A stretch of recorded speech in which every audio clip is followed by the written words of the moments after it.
السلام علیکم۔ آج کی ویڈیو میں نے انتخاب کیا ہے ایک نوجوان شاعر حسنین اقبال منتظر کے کلام کا کہ میرے ارادوں پہ اختیار کس کا ہے، میرے ارادوں پہ اختیار کس کا ہے، میرے سخن پہ معیار کس کا ہے، غم میں مبتلا ہوں تو کرتے ہیں دعا، رحمت تیری سے انکار کس کا ہے، لوگ دیوانے ہیں نالین سرکار کے،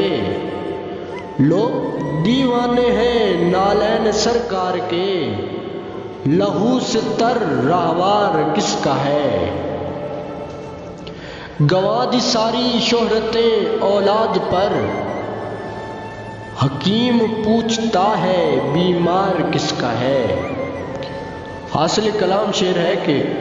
قیامت آ نہیں رہی غور کیجئے، قیامت آ نہیں رہی غور کیجئے، اس راز کے پیچھے انتظار کس کا ہے۔